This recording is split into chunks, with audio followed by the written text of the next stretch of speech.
हे आहे केंद्र चालवण्याची ताकद सगळं. पण तिथं गेल्यानंतर त्या म्हणल्या मला कुणीतरी भविष्य असं सांगितलं आणि काही लागत नाही. म्हटलं बरं आहे. त्यावेळेला काही बोलले नव्हते मी. आणि काल माझ्या लक्षात आलं की आता योग्य वेळ आहे हे ध्यान लागायचे. आणि त्यांना सांगितलं की जसं विवेकानंदांनी निवेदिताला सांगितलं की आता मला तू शाळेचं काही सांगू नकोस, आता जिथं रामकृष्ण गेले तिथं मला जायचं आहे. तसं आता तुम्हाला सांगते की तुम्ही आत्तापर्यंत विवेकानंदांचं केंद्रांचं काम केलं, म्हणजे विवेकानंदांची उपासना केली, रामकृष्णांची केली. आता जिथं ते गेले तिथं तुम्हाला जायचं आहे. त्यामुळे ह्याच्या पुढे आता तुम्ही बहिरंग साधना जे म्हणतो आपण, हे कर ते कर ते कर वगैरे, हे सगळं आता बंद करा. आणि आजारी पडलात ही परमेश्वराची कृपा समजा. आणि आता फक्त आपल्या ठिकाणी ध्यान आणि नाम एवढंच करायचं. आणि पुस्तकही मी दिली. त्यांनी एक पुस्तक छापलेलं मला दिलं. त्यांनी लिहिलं होतं सावित्री, म्हणजे अरविंदांच्या ह्याच्यावरती. तर ते त्यांनी मला दिलं होतं. आणि त्यांना सांगितलं तुम्ही पडा त्याप्रमाणे. त्यांना सांगितली उताना पडून ध्यानाची प्रक्रिया. तुम्हाला बसता येणार नाही, पण मी सांगते तसं तेवढं फक्त तुम्ही करा आणि डोळे मिटून पडा. आणि एक 10 मिनटं त्या डोळे मिटून पडल्या होत्या. मी बसले होते तिथे. आणि 10 मिनिटानंतर त्यांना डोळे उघडता येणार इतक्या त्या हे झाल्या आतमध्ये. आणि मी त्यांना सांगितलं तुम्हाला लक्षात आलं आता काय ते, आता हे करायचं. तर म्हणले हो. मी बाळा सांगितलं TV वगैरे मला करमणुकीला मला काही नको, आता मी आणि परमेश्वर. म्हणजे हे अगदी आजच्या रविवार कालचे अजून हे झाले नाही 8 दिवस. संध्याकाळी 7 सव्वा 7ला गेले मी त्यांच्याकडे. तुमच्या तिथून 8पर्यंत होते तिथे. बाकी पुस्तकही त्यांना ठेवून आली. आणि दुसरे 4 दिवसांनी मी त्यांना फोन केला पुन्हा. तर त्यांना फोनवर येणे शक्य नव्हतं. तर तिथं गायत्री होती, पाठकजींची मुलगी. तर ती म्हणली त्यांना येता येत नाही. म्हटलं त्यांना एवढंच फक्त विचार की ताईंनी विचारलेलं आहे की तुमचं ध्यान वगैरे कसं चाललं आहे. त्यामुळे त्या खूप आनंदात आहेत. म्हणजे ज्याला अंतरुणातून उठता येत नाही अशी परिस्थिती आहे, तर त्या म्हणल्या त्या खूप आनंदात आहेत आणि ध्यानामध्ये त्या आहेत. मग तिला त्याची उत्सुकता निर्माण झाली. मग तिने प्रश्न विचारले, पुस्तकं वाचली म्हणाली. आणि मग काल शनिवारी तिचे आई वडील आणि ती, वडीलही थोडेसे उठायला येत नाही, त्यांना जरा अवघड आहे, ते काल 3 जण आले. त्यांचा ज्ञानेश्वरीचा अभ्यास चांगला आहे. त्यांनी थोडंसं प्रवचन करा म्हटलं. त्या भगिनीने थोडंसं तू मानसा नियमो करे निश्चळू हो अंतरी, याच्यावर त्यांनी थोडं बोलूनही दाखवलं. आणखी कुठं तरी त्याने अनुग्रह घेतलाय म्हणाले, नावं सांगितले मला त्याने. पण तो अनुग्रहच नव्हता खरं म्हणजे. त्याचं कारण ज्यांनी दिला असं म्हटलं त्यांचं त्याच्यातलं नव्हतं. आणि त्यामुळे अजूनही त्यांना ते साचपडत होते कुठंतरी. आणि आज मात्र 3घही आले. आणि ती मुलगी तर इतकी छान ध्यानात गेली. बसल्याबरोबर पुढंच बसली. ती माझ्या कॉलेजला शिकणारी मुलगी आहे, छान ध्यानात गेली. याचा अर्थ असा की त्यामुळे तुम्ही आज जे अनुग्रहाच्या वेळा सांगितलं हे आम्हाला काही माहिती नव्हतं, ज्यांच्याकडनं आम्ही अनुग्रह घेतला असं आपण म्हटलं. नावं त्यांनी मला सांगितली. मला ते उघड करायचं काही कारण नाही. आपल्याला मुद्दा लक्षात घ्यायचा की पुष्कळ गुरु असे आपण म्हणतो, परंतु त्यांच्याजवळ ते जर का सामर्थ्य नसेल शक्ती संक्रमित करण्याचं, तर ते एवढंच आपण म्हणू ते शिष्याला त्या मार्गावर ठेवतात किंवा हे तू करत राहा, योग्य वेळी तुला पुढचं मिळेल. तसं आज आणखी 3 मंडळी जी आली होती ती कलावती देवी, तुम्ही इकडे या बाजूला. ती कलावती देवींची हे करणारी, उपासना करणारी होती. पण त्यांनी सांगितलं की आम्हाला माईकवरून नुसतं सांगितण्यात आलं अनुग्रह, प्रत्यक्ष आम्हाला काय करायचं ते काही माहिती नाही. तर त्यांच्यातले सुद्धा तो मुलगा तरुण होता तो, आणि ते मिस्टर देखील छान बसले ध्यानाला. आता ते करत राहते. तर ह्याचा अर्थच असा मी त्यांना म्हटलं काय की अमुक एक संप्रदायाचं असं नाही. ती व्यक्ती जर गुरु म्हणून आपल्या समोर नसेल, जसं मी नेहमी सांगते की एखाद्या ठिकाणी एका डॉक्टरचं औषध आपण घेतोय, पण आता ते डॉक्टर नाही आहेत, की आपण परगावी गेलोय तिथं डॉक्टर नाही आहेत, मग आपण औषध घेणार का नाही घेणार. मग अशा वेळेला तत्सम व्यक्ती जी असेल, ज्याच्याजवळ ते आहे ते आपण ओळखायला, आपण आपल्याला जेव्हा ग्रंथ वाचले असतील तर आपल्या लक्षात येतं सद्गुरू कोण, संत कोण वगैरे. तर तिथून पुढं जायला पाहिजे. काही वेळेला आपल्याला सद्गुरू भेटतात, ते आपल्याला जसं मी म्हणते प्राथमिक शाळा तिथपर्यंत ठेवतात. आता हायस्कूलमध्ये जायला पुढचं पाहिजे कोणतरी, तिथंच तुम्ही बसणार का श्री गणेशा करत, का पुढं जाणार? मग पुढं जाणार जर असलो तर मग त्यातली व्यक्ती तत्सम जे असेल त्याला सांगता येते की आम्ही तर त्यांना सांगितलं, कलावती देवींचे तुम्ही म्हणता किंवा स्वामी समर्थांचे येतात अक्कलकोटच्या इथे, किंवा प्रत्यक्ष समर्थ रामदासांची उपासना करणारे मंडळी येतात, पण ते म्हणतात आम्हाला आता सांगायला कोण नाही. मग ठीक आहे ना, समर्थानेच तुम्हाला इथंपर्यंत आणून ठेवलाय असं समजा, त्यांचा फोटो असू दे, त्यांची उपासना चालू दे, आता पुढचं पुन्हा तुम्ही घ्या. आणि संतांच्या मध्ये असं असत नाही की तुमचा का आमचा. जसं डॉक्टर असले म्हणजे ते म्हणतील काय तुम्ही घेतलं ते प्रिस्क्रिप्शन दाखवा, आता त्याच्या पुढचं तुला सांगतो. तसं एक संत जर असले तर दुसरे संतांच्या का केलं, आता नाही आहेत ना, ते देहाने आपल्याला मार्गदर्शन करत नाहीत. दुसरं उदाहरण सांगते तुम्हाला, म्हणजे का मी सांगते हे परमार्थात जे गैरसमज आहेत ते दूर व्हायला पाहिजेत. आता केरळच्या एक बाई डॉक्टर आहेत, त्यांनी सांगल्या तर अय्यर माहिती आहे तुम्हाला, तर आता त्या वास्तविक त्यांना अनुग्रह तिथं सच्चिदानंद म्हणून आहेत, त्यांचा अनुग्रह आहे, पण त्यांच्याकडे त्यांनी ध्यानाचं सांगितलेलं नाही आहे. तर त्या परवा माझ्याकडे येऊन त्यांना झाले महिनाभर हेच घेऊन आले, तर माझ्यासमोर बसून त्यांनी ध्यानाचं समजून घेऊन गेल्या. त्यांनी जाऊन तिथं सांगितलं, म्हटलं त्यांना माझा नमस्कार सांगा तुमच्या स्वामीजींना. तर त्यांच्याकडून आता पुस्तकही ते पाठवतात, त्यांनी सांगितलं की त्यांना सांगा माझा नमस्कार आहे, येतात. दुसऱ्या भगिनी काल आल्या त्यांच्याच तिथून पुन्हा पुस्तकं घेऊन आल्या, मराठी इंग्रजी वगैरे, आणि त्यांनाही ध्यानाचं माहिती नाही म्हणाल्या. मग त्यांना तिथंच मी ध्यानाची प्रक्रिया सांगितली, हे करत राहा. याचा अर्थ असा की सगळे संत जे सांगतात किंवा ते ज्या ठिकाणी पोचलेले असतात ते ठिकाण एकच असतं. आणि आपण जर असं नुसतंच म्हटलं की अमक्याचा अनुग्रह आहे, पण पुढं आता जायचं आहे ना आपल्याला, पुढं जर जायचं असेल तर त्याच्या पुढची साधना आपण समजावून घेतली पाहिजे. गोंदवलेकर महाराजांच्या संप्रदायातला नाम संप्रदाय आहे, पण कुठलेही संत तुम्ही असा विचार करा ते ध्यान साधना केल्याशिवाय ते पूर्णत्वाला जाऊच शकत नाहीत. पण समोरची मंडळी बघून मग ते थोडं थोडं सांगतात. तसं गोंदवलेकर महाराजांच्याकडे संसारी मंडळी, त्यामुळे ते सांगायचं नाम घ्या, ठीक आहे नाम घ्या ना, पण शेवटी नामातून ध्यानातच जायला पाहिजे आहे. जोपर्यंत आपण नाम घेतो आहे तोपर्यंत द्वैतात आहोत आणि बाहेर आहोत आपण. जोपर्यंत माळेने नाम घेत राहतो तोपर्यंत मी, ती माळ आणि ते नाम असं बाहेर चाललेलं आहे सगळं.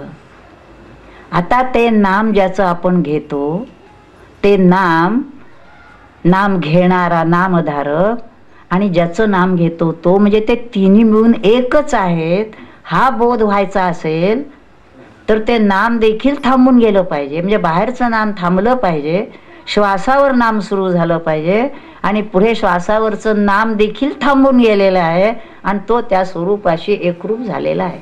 बस तिथं पोचलं पाहिजे. पण ते जर पुढचं कळलं नाही तर जसं पहिलीत गेला श्री गणेशा तिथंच बसतो, पुढं जायचंय बाबा तुला, तिथं थांबू नको. त्यामुळे काही वेळेला काय होतं की संप्रदायाचा अभिनिवेश आपण धरून राहतो आणि मग त्याला चौकटीत राहतो आपण. लहान मुलाला जर सांगितलं गोट्या खेळ, विटलांडू खेळ, आता तो कॉलेजमध्ये गेला तरी गोट्याच खेळणार का तो? आता त्याला सांगायला पाहिजे लहानपणी तू गोट्या आणि विटीदांडू खेळ, आता तू मोठा झालास ना, आता त्याच्या पुढची साधना ही करून घे, तुझा पुढचा अभ्यास करायचा आहे. आणि असा पुढचा अभ्यास करत करत करत आपल्याला त्या ठिकाणी लीन होऊन जायचं आहे. पण जोपर्यंत आपण बाहेर काही करतो आहे तोपर्यंत आपण आत जाणार कधी? आता काही संप्रदायात, आता मी आज सांगितलं तसं भजन आहे कलावती देवींच्याकडे सुद्धा, त्यांना मी सांगितलं पण भजन याचा अर्थ सुद्धा भज म्हणजे समरस होणं, म्हणजे जीवानी आत्म्याशी समरस झालं पाहिजे. लक्षात आलं? म्हणून बाहेरचं भजन हे सुरुवातीला सांगितलंय. आणि ते भजन करता करता करता, मी तुम्हाला आज त्या येऊ शकल्या नाहीत, आमच्याकडे भगिनी आहेत पण त्यांच्याकडे येण्यासारखं नाही आता म्हणून त्या आल्या नाहीत, ना तर त्यांना मी तुम्हाला दाखवलं असतं. त्या जर अभंग म्हणायला बसल्या तर अभंग म्हणता म्हणता किंवा परसायदान म्हणता म्हणता त्या देहात राहतच नाही, इतकी त्यांची स्थिती झालेली असते. ही स्थिती आपल्याला भजन म्हणता म्हणता येते का? मीराबाईचं भजन जसं असेल, मीराबाई भजन म्हणता म्हणता मेरा तो गिरीधर गोपाल, ते भजन वगैरे राहिलं बाजूला आणि ती गेली त्या ह्याच्यात. तसं नाम घेता घेता घेता देहभावाच्या पलीकडे गेलाय, भजन म्हणता म्हणता पलीकडे गेलेलं आहे. अशी स्थिती आपल्याला यायला हवी आहे. त्यामुळे आपण जिथं आहोत तिथून आपण पुढे जातोय का नाही हे आपण बघितलं पाहिजे. परमार्थातली प्रगती जी आहे ती मोजायची कशी? तर त्या प्रगतीमध्ये देहभावाच्या पलीकडे असं जसं आपण जायला लागू, ध्यानात रंगला, नामात रंगला, देहभाव सुटलं, असं होत असेल तर त्याची प्रगती दिवसेदिवस होत आहे असं पाहिजे. गीता, ज्ञानेश्वरी, दासबोधासारखे जे प्रमाण ग्रंथ आहेत त्या ग्रंथाचे अर्थ उलगडले पाहिजेत. नुसती पारायण करून होणार नाहीये. नुसती पारायण मग काय सगळेच करतायत किंवा त्याची पूजा करतो, ग्रंथ ठेवायचे, हळद कुंकू व्हायचं, त्याला पूजा करायची. नुसत्या पूजा करण्यासाठी ग्रंथ नाहीत हे. हे जे ग्रंथ आहे त्यातलं वाचून त्याप्रमाणे आपल्या जीवनात उतरवलं पाहिजे. आता आपण बघा, त्या भगिनी बसले, डोळे चष्मा लावलेले बसले, गेले बघा, यांच्या मिसेस बसल्या बघा, गेल्या तिकडे. अशी पुष्कळ मंडळी आहेत. आता त्यांना सावध राहायला सांगितलंय म्हणून ते होत नाही. हे सगळी जण म्हणजे सगळे तुम्हाला दाखवते, बसले, ध्यानात बसले. म्हणजे नुसतं हा विचार जरी कानावर पडायला लागले तरी खालून जी शक्ती जागृत झालेली असते त्यामुळे ते पटकन त्या स्थितीत जातात. मग स्वामींच्या प्रवचनाच्या वेळेस सुद्धा आजी मंडळी अशी ट्रान्समध्ये जायला लागली तेव्हा असं दिसायलं की स्वामीजी प्रवचन करतात आणि असंख्य मंडळी ट्रान्समध्येच जातात. तेव्हा एकाने विचारलं स्वामींना प्रश्न, नाही असू दे सांगते, की स्वामींना असा प्रश्न विचारला की तुम्ही सांगता आहात आणि लोक ध्यानात जात आहेत, तर म्हणले प्रवचन तरी कशासाठी आहे? प्रवचन ज्यासाठी आहे ती स्थिती त्यांना जर ऐकता ऐकता प्राप्त होत असेल आणि सगळेजण तसे जायला दिसले तर माझं प्रवचनाचं कामच संपलंय म्हणले. त्या स्थितीत जाणं हे आवश्यक आहे. आणि गीतेने स्पष्ट सांगितलेलं आहे की ध्यानेन आत्मने पश्यन्ति, ध्यानामध्येच आत्मदर्शन आहे. अखेर शेवटी नरजन्म आत्मदर्शनासाठीच आहे. म्हणजे जे काय आपण करतो आहे त्याचा मोहरा तिकडं जातोय का? आणि तो जर जात नसेल तर काय उपयोग आहे? हा स्वरूपानंदांचे सुद्धा असंख्य हे आहेत, शिक्षा आहेत, अनुग्रहित मंडळी आहेत. परंतु स्वरूपानंदजी त्यावेळेला सांगू शकले नाहीत त्यांच्या प्रकृतीमुळे, त्याने अनुग्रह दिले. पण जी मंडळी पुढे माधवनाथांच्याकडे आली किंवा आणखी काही मंडळींच्याकडे गेली, त्यांनी त्यांच्याकडनं समजवून घेतलं तेव्हा त्यांचे पुढे मार्गाला लागले. तर स्वामीजींच्याकडे, स्वरूपानंदांच्याकडे सुद्धा भजन करा याचा अर्थ सोहम भजन करा. 6 अहम, अहम 6 मध्ये मिळून जायचं आहे सारखा. तीर्थयात्रा याचा अर्थ देखील गाडीची तीर्थयात्रा ट्रॅव्हल कंपनीतून फिरायचं नाही आहे. ही तीर्थयात्रा नाभीपासून ब्रह्मरंध्रात, इथून इथं पोचायचं, इथं बसायचंय आपल्याला. मी जीव इथं पासून मी शिव इथंपर्यंत बसायचंय. मग हे आता आपल्या ठिकाणी बसूनच करायचं. ठाईचं बैसवणी करा एक चित्त, त्याच्यासाठी कुठं फिरायला लागत नाही काही.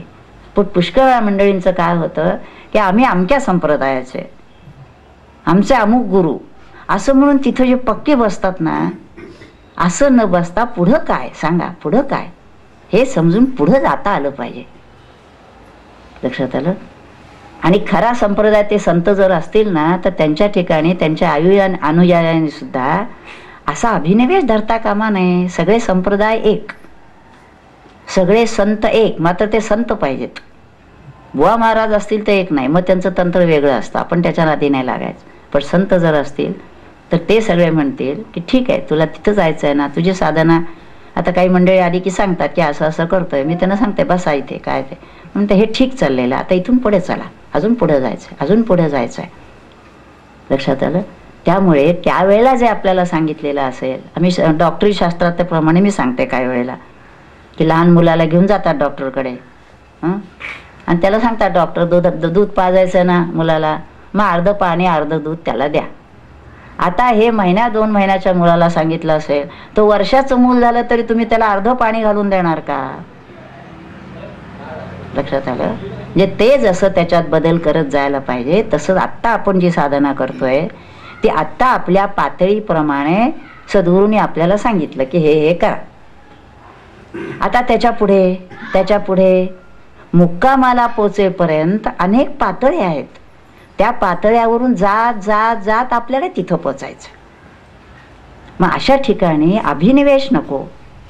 सांगतात काही मंडळी किंवा असा असा आम्ही अनुग्रह अमक्याचा घेतलेला आहे, पण आता सांगायला कोणी नाही, आता पुढचं आम्हाला समजायला पाहिजे. ठीक आहे ना, त्या गुरुंना तुम्ही जरूर त्यांच्या ठिकाणी ठेवा, त्यांनीच तुम्हाला इथं पाठवलं असं समजा.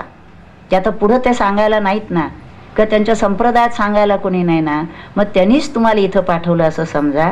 त्यांच्याविषयीचा भाव पक्का असू दे. जसं कॉलेजला गेला तरी शाळेत शिकवलेल्या गुरु जे असतात त्यांच्याबद्दल अनादर नाही काही, उलट त्यांनी सांगितलं आम्हाला म्हणून तर आम्ही इथपर्यंत आलेलो. आता त्याच्या पुढचं सांगा, त्याच्या पुढचं सांगा. स्वरूपानंदांनी जसं सांगितलं, मला पत्र दिलं, त्यानं अनुग्रह दिल्यावरती पत्र आलं होतं की ह्या पुढचं मार्गदर्शन बाळासाहेब वाकडे म्हणजे स्वामी माधवनाथांकडून घ्यावं. म्हणजे अनुग्रह सद्गुरूंचा, स्वरूपानंदांचा, पण त्यांचं पत्र असं होतं आहे माझ्याकडे अजूनही.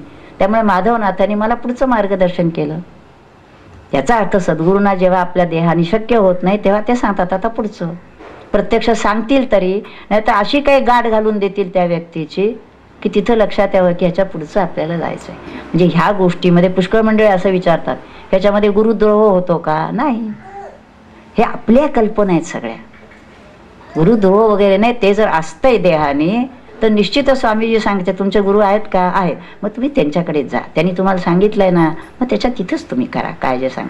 पण आता नाही येत ना, मग नाही येत तर पुढचं समजावून घ्या आणि करायला लागा. खरे जे संत सद्गुरू असतात ना, त्यांना कोणाकडून काही मिळवायचं नसतं. ते अशा काय आनंदात आणि असं काही त्यांना मिळालेलं असतं की आणखी कुणी त्यांना काही दिल्याने त्यांना आनंद मिळणार आहे असं काही लोकांच्याकडे जगात देण्याजोगं काही नसतं. त्यांना फक्त एवढंच वाटत असतं की एकेका जीवानी त्या मार्गाला लागावं आणि मार्ग धरावा, तिथंपर्यंत जावं. आता तिथंपर्यंत जावं एका जन्मातच होतं असं नाही, तथापि करत राहा. यांच्यासारखी तरुण मंडळी जर असतील आणि करायला लागली तर सांगता येत नाही. तर ज्या अर्थी तरुण असताना आलेली आहेत त्या अर्थी कुठंतरी पूर्वजन्मी साधना झालेली आहे, म्हणूनच लहान वयात शोधत आलेली आहेत कुठं ना कुठंतरी. मग आम्ही त्यांना सांगतो ठीक आहे, आता ही सगळी मंडळी ध्यानाला बसतात, आत्तापासून तुम्ही करा. कदाचित सांगता येत नाही, या जन्मात होऊन जाईल. आणि समजा नाही झालं तर ही साधना फुकट जात नाही. बाकी बंगले, गाड्या, पैसे सगळे इथंच राहणार, आपल्याबरोबर काही येणार नाही. पण जेवढी साधना आपण केलेली असेल ते घेऊन आपण पुढे जाणार आहोत. ही एकदा लक्षात आली की ती व्यक्ती मग आपलं बाहेरचं जे कार्य आहे ते करायचंच आहे. नोकरी, धंदा, उद्योग काय जो आहे हा सोडायचा नाही आहे. त्याचं कारण भगवंतानी दिलेलं काम आहे. ते फक्त ते माझं आहे असं आपण जे समजतो ते माझं न म्हणता परमेश्वराने सोपवलेलं काम आहे, ते उत्तम प्रकाराने करायचं आहे. त्याच्या जोडीनं साधना करायची आहे. आणि आता सध्या एक महिनाभर माझ्या डोक्यात असा विचार, म्हणजे वरून येत आहे, माझ्या डोक्यातला विचार असं मी म्हणत नाही की वरून असं येत आहे बरं का, तरुण मंडळींना विशेषतः किंवा निवृत्त मंडळींना मी असं सांगेन तुम्हाला की आपला जो काही उद्योग व्यवसाय असेल थोडासा तो असेल, साधना असेल, आणि त्याबरोबर समाजासाठी काही ना काही काम आपण करायलाच पाहिजे. समाजाचं ऋण आहे, देशाचं ऋण आहे.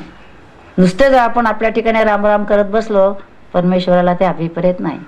तू समाजाचं ऋण फेडलंस का? त्याच्यासाठी तुला काय करता येईल ते बघ. आठवड्यातून एकदा दोनदा ज्या ज्या ठिकाणी कुठं चांगलं काम चाललं असेल ते आपण बघावं, ते योग्य चाललंय की नाही बघावं. कारण अनेक संस्थात सुद्धा जोपर्यंत सामान्य मंडळी काम करत आहेत तोपर्यंत त्याच्यात स्वार्थ भरलेला आहे, पैसे खाणं आहे, वेडेवाकडे उद्योग आहेत. आणि म्हणून स्वामींची सगळ्यांचं सांगणं संतांचं असंच असतं की व्यक्तीला परमार्थाच्या पाया द्यायचा आणि त्यांनी जिथं जिथं कुठं काम करायचं असेल तिथं निस्वार्थी भूमिकेतून सेवाभावाने प्रेमाने ते काम करायला पाहिजे. अशा अनेक संस्थांशी माझा आता थोडा परिचय मी करून हे घेते. या मंडळीने सांगते, आता आमची बसली इथं एका ठिकाणी काम करते आहे, लहान मुलांचे जे प्रश्न आहेत तिथं ती ऑफिसमध्ये तिथं काम करते आहे. मी म्हटलं जरूर जा, एकेका ठिकाणी. आता तुम्ही ऐकलं असेल विद्याधर बापट काम करतो आहे, स्किझोफ्रेनियासाठी जो काम करतो आहे तो इथलाच अनुग्रहित आहे आपला. सकाळी उठून ध्यानधारणा करतो आहे, दिवसभर बँकेची नोकरी करतो आहे आणि संध्याकाळी त्या मंडळीला एकत्र आणून त्यांना ध्यानाला बसवतो आहे. ती ध्यानामध्ये रंगतायत. तेव्हा मी लक्षात म्हटलं ठेव की तू हे ध्यानाला सांग आणि सगळी शक्ती सद्गुरूंची संप्रदायाची आली असं लक्षात ठेव. त्यांना आपली पुस्तकं घेऊन जा, कॅसेट घेऊन जा. त्या लोकांना हे विचार प्रसृत करा. इथं व्यक्तीचं महात्म्य नको.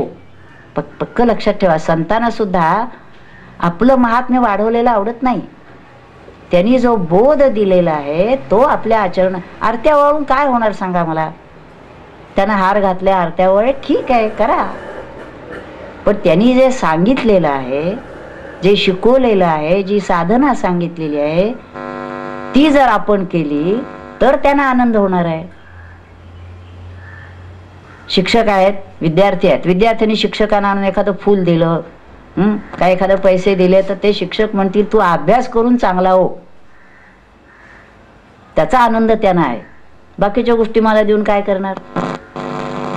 त्यामुळे संतांना, सद्गुरूंना जर खऱ्या अर्थाने त्यांची प्रसन्नता मिळवायची असेल तर त्यांनी सांगितलेली साधना आणि त्या साधनेतला देखील बारकावा लक्षात घेतला पाहिजे. मी आता म्हटलं तसं. आता तुम्हाला हे सांगितलं, ह्याच्या पुढचं, ह्याच्या पुढचं, ह्याच्या पुढचं, एकापेक्षा एक वरच्या पातळ आहेत. काही मंडळी म्हणतात आमचा भक्ती मार्ग आहे. पण भक्ती मार्ग जर असेल, कर्म करायचं का नाही? कर्म तर करायलाच पाहिजे. कर्म केल्याशिवाय देह देखील राहत नाही. हे सगळं गीतेत दिलेलं आहे, ज्ञानेश्वरी दासबोधात दिलेलं आहे. नीट अभ्यास केला पाहिजे. नाही देहभृता शक्यम त्यक्तुम कर्माण्यशेषतः 18व्या अध्यायात म्हटलंय. देहभृत आहात ना, देहधारी आहात ना, मग कर्म